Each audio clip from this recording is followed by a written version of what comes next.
After trading brickbats over the civic education funds, the Committee of Experts and Treasury came face to face at a meeting convened by Prime Minister Raila Odinga. During the meeting, Treasury stuck to its guns, insisting that it could not avail more money to CoE to fund the civic education exercise above what it had already released, since there was no budgetary provision. On its part, the team of experts presented a list of demands to see the review process to the end, totaling to 553 million shillings. Ultimately, a decision had to be made. The government has today committed to make available 553 million shillings to finance the activities of the Committee of Experts between now and the end of the review process. The money will be extracted from votes that had been set aside for various ministries and government departments and be refunded in the next financial year. So really we are not behind time. Secondly, we need to know that Kenyans know a lot about the Constitution. It's not as if we are starting from scratch. However, there are still lingering issues on the exact cost of the civic education exercise. Treasury had indicated early this week that it had wired 400 million shillings to the government printer to publish 5 million copies of the proposed constitution.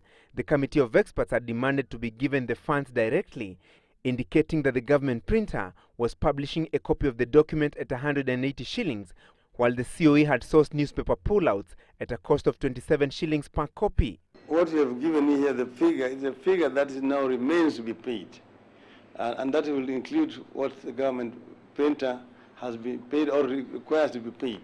So this is the total figure, 553 million shillings, unless you want to become an auditor of the government. The CoE had stirred controversy with the Treasury, insisting that it had not received any money from the government. It claimed that it had only received a 90 million shillings donation from the Prime Minister's office and a further 10 million shillings from the Ministry of Justice.